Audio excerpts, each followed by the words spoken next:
Hi guys, now I appear on the upper right hand corner for good reasons. I'm trying to, or I'm going to attempt to explain and compare the differences between squad leader, advanced squad leader, and second front. Why do I want to do that? Well, I think it would be interesting because I guess knowing the components of each game and being able to distinguish between um, each game, if you're playing all three, because there's probably very few people that play all three. Um, might help you improve your game. Perhaps not. There is an element of luck. We'll see. But my goal here today is to show you that Second Front is pretty much its own game, but it appears that Joe Bader, the creator, may have picked the best of both worlds when he was creating this game. And I think he succeeded in creating a great game, but it should be judged on its own merits. And in terms of future expansions, yeah, I would like to have more functionality. But again, this is not a criticism of each game. It's just an overview of how different each game is. And perhaps by knowing these differences, um, you might enjoy the game more. That's pretty much it. So, with no further ado, let's go on and let's show you some interesting facts here. Now, as you can see, I've only done a comparison along some general axes: terrain, units, prisoners, support weapons, and phases. And rather than giving you this in a PowerPoint presentation, I preferred to give you an overall overview of uh, what I want to talk to you, so you can readily see them, and then just have a nice discussion. Now, in terms of how I prepared this presentation, I did make some notes, and I said uh, Panzerfaust counter, but it appears that support weapons is a better way to describe it. Defensive first fire, blah blah blah. That lumped into phases. I could have gone into armored fighting vehicles, but that's all right. I can tell you a little bit about armored fighting vehicles, so that probably really falls into units, and so does unit size, MMCs, prisoners, and terrain. I kind of tried to simplify it. So let's go with the first item, terrain. So the thing that strikes out the most about squad leader and terrain is that the roads may move along through a hex or along a hexide. So if you can spot this little difference here, where am I pointing to? I'm looking at the other direction, but it's this actually down there. So if you could spot that little difference here, you see that the road goes along a hexide. It doesn't go through a hex from one hexide to another. It goes along a hex axis. So that's something that's unique with geomorphic boards, and it's very hard to reproduce in any computer war game. I've played quite a few war games, and just to give you an overview of my wargaming, uh, computer wargaming experience back in the early 80s, we would have to load the war game with a cassette, and basically you would play it with text counters. I keep forgetting this publisher out of Jacksonville, Florida. Um, it was a good wargaming company. Um, it had a good selection of war games. The AI wasn't bad for something you could load up for 4 or 16K. There was once an issue that I encountered, and I wrote the author a long, nasty letter, and much to my regret. I shouldn't have been that harsh on the fellow. He was pretty good, um, but I forget the publisher. Forget if it was, I don't know, I just forget the publisher. And then after that, by the late 80s, early 90s, there was games like and Steel Panthers and Combat Mission. Combat Mission was really a good game, but unfortunately, what I think what impeded the popularity of Combat Mission back then, in its early heydays, was the fact that the Microsoft was changing uh, operating systems, and then the game would encounter hiccups with the um, operating system. Now, these days, I know that Combat Mission is around. Some people are playing it with retroactively, um, and I'm not sure if there's any hiccups or bugs in it or not. But um, I just don't have the capacity to play uh, computer war games anymore. Not with my system. Um, these days, you need a good graphics card. Anyway, I went out off on a little bit of a tangent, and um, there's also there's also hmm, close combat, close combat. Those were games, and the AI there is a bit quirky, but um, it's always fun to play. So I went off on a little tangent, but my point is that everyone that has attempted to replicate Squad Leader computer-wise has kind of failed from my perspective. And I've consulted a wargamer computer engineer about, you know, what does it take to create a good war game to replicate an actual war game? And he kind of told me it's tough. And I would uh, give more credibility to a person that tells me it's tough rather than a person that says it's easy. There's nothing easy about creating your own AI. Anyway, that's just my opinion. Um, so here is the geomorphic board that, um, you know, from the get-go, people have scratched their head and said, okay, which hex contains the road? And I think in ASL, we correct me if I'm wrong in the comments below. I think in ASL we've determined that both hexes contain a road. Either one can be used as a road. Um, and here again, you have a more complicated and advanced squad leader with the advent of historical ASL. You come up with more complex terrain, and basically what this designates is a wall within a perhaps it's a factory or not. And that's the other complexity. Is it a 1.5 level building? Is it a 2 level building? Or is it a factory where roads extrude from the factory? Um, Shell holes, debris, and there's just an added level of complexity. Even with the geomorphic boards that were introduced in uh, advanced quality, there's uh, hills, crest sides, and slopes, and steep slopes as opposed to different slopes, uh, different half-level terrain. Sometimes afford a 10, sometimes they don't. For example, an orchard versus an olive orchard. It's pretty complex, but I wouldn't say it's complex. It's more detailed. Okay. Now, um, one thing that I reached out to Joe Bader for was, okay, how do I get this in there? And Neil Yulin explained to me at that time, George, it's bad enough with starter kit and lost checks and whatnot. I think that that is the best approach that Joe could have done, and I agree with that. I mean, pretty much, when it comes to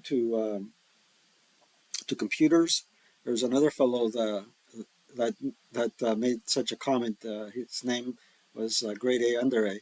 Says, "The heck with graphics. I want the game to operate well." And lo and behold, if you look at Minecraft, Minecraft has horrible graphics, in my opinion.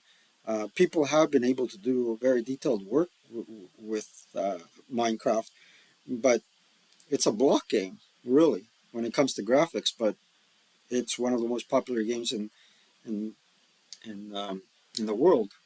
Um, so, long story short, I like the second front graphics. They're very simple. They're very easy to understand, um, and it affords the creator more memory space for AI rather than graphics. Just the same, keep in mind that I think in this respect, Terrain, Second Front is its own game. No matter how much you like to compare it to ASL or SL. Okay, units. As you can see here, there's the notorious 666, which represents a full American squad. And when I mean squad leader, I am alluding to squad leader here, not COI, not Crescendo of Doom, not GI, Anvil of Victory. Everything from COI on is an evolution towards advanced squad leader, which is a right, right, right there, right there. Oops, right there. I can point to it. Everything's in reverse in the camera, right? So I'm talking about the late 1970s, early 80s advanced squad leader, not the 1983 version of advanced squad leader when I'm talking about squad leader. It's very important to distinguish between that, the gamettes and the actual game. And I'm talking here about the actual game of squad leader when I mean squad leader. Okay, so there in the early game there was no distinction between half squads and squads. Therefore, you have a counter which is a 666, 6 firepower, 6 range, 6 morale, and there's only a depiction of 2 infantry units. All right, it's not a half squad, it's a full squad, and that kills me. Once I got used to looking at a full squad with a depiction of 3 infantry individuals on the counter, and there's an easy visual depiction between a half squad and a squad. Period. What a relief! Why would anybody want anything less? And the other thing that is a clear indicator is the smoke exponent. And we were talking about dispersed smoke. You throw smoke simply for the simple fact of facilitating the safe movement of your fellow soldier from one covered terrain to another covered terrain, hopefully, and not into open ground and into the open sights of a machine gun. It's just, in some respect, people say advanced squad is more complicated. Um, my way of thinking of it is advanced squad leader is a more detailed game than its predecessor. Plus, all the mistakes have been corrected. Practically all the mistakes have been corrected. Plus, you get the support of an existing community and a large community that plays it. Now, as for the units in Second Front, I wish I could show you a larger picture of it. But what strikes me really as amazing is all the figures remind me of the Christmas Island statues, the Maui. I'm sure everybody's familiar with it. Um, these statues, they're very mysterious. I think Joe Bader was inspired more by the Maui than what had transpired before. Now, there is the concept of a full squad and a half squad, and you can deploy. I've never seen the icon for um, half squatting. Maybe it's there. I'm more familiar with merging.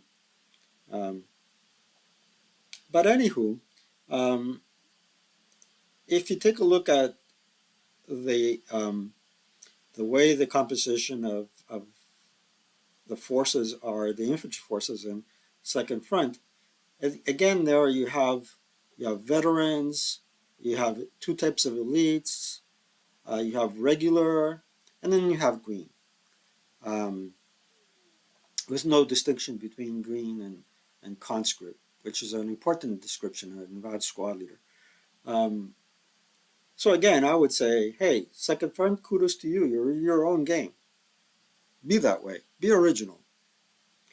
Now, prisoners would fall into a subset of units, but I put them there as a unique feature because in the original squad leader game, there were no prisoners. Prisoners only were adopted after COI, which is just below, one icon below squad leader. So there were no prisoners in the original game. Um, Too complicated, I suppose.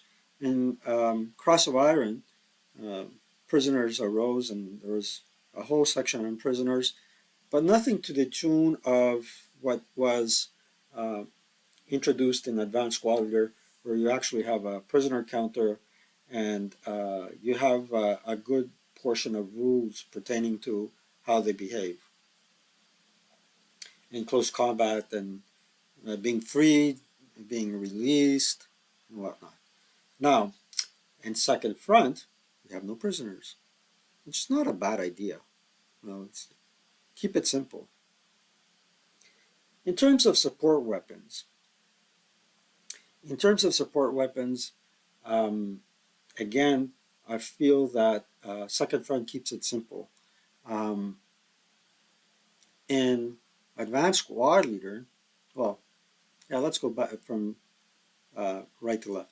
In Advanced Squad Leader, you have a plethora of weapons. You have um, a rarity factor chart, which explains where and when each weapon arose.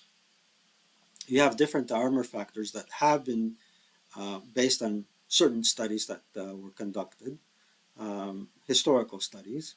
Are they accurate? The last time I've seen any documentation, the author wrote in his article that they were accurate down to two armored fighting vehicles, que sera sera. But where everything strikes me as uh, where the similarity strikes me with respect to support weapons is that Squad Leader, when it was first introduced, had its own Panzerfaust, and we call it the SL Panzerfaust. COI came up with the Panzerschreck, I believe, and um, three different types of counters um, for the Germans with respect to Panzerfausts. And Second Front uh, has its own counter, and it looks like uh, this idea of having a support weapon was adopted from Squad Leader, not Advanced Squad Leader. And with Advanced Squad Leader, the reason why I put not applicable is that the Panzerfaust is not an actual counter, but available by SSR, or depending on the year when the weapon was introduced, and it's by a random dice roll. There's a 50-50 chance that you have a Panzerfaust, and they can be very deadly. Um, Starting with 44, I suppose. Just generalizing here, I'm not going to give you the specifics. So, and the increase in lethality in 1945. Okay, the last item are the phases. Now, as you can see here, what do we got here? An octagon? 1, 2, 3, 4, 5, 6, 7, 8. That was probably inspired by the hat worn by some modern day NCOs, I suppose, the octagon, or the bucket as we used to call it in the Greek army.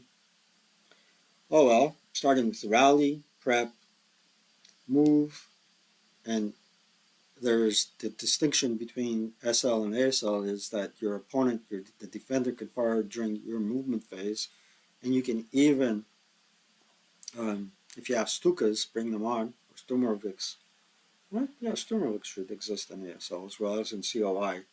Uh, Movement, advancing fire, route, advance, and close combat.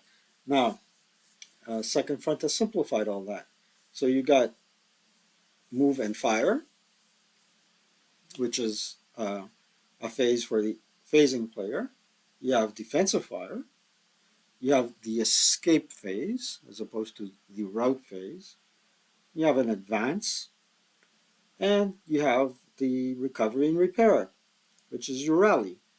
And it's almost the opposite of both games because in our phase, the repairs and the rallies, it's the first thing that you do.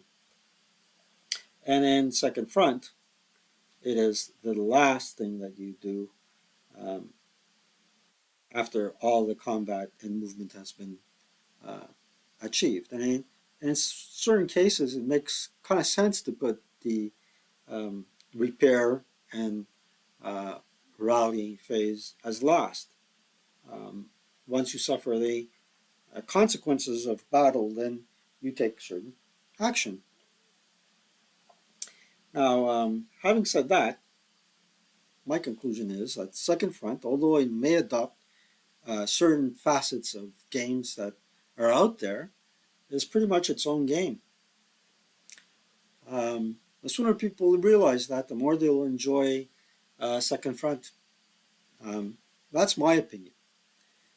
Um, and if you have a different opinion, feel free to comment below. Keep it respectful. I am creating these videos in my own time, and if you don't like it, don't watch it. Just go away and be happy with your life.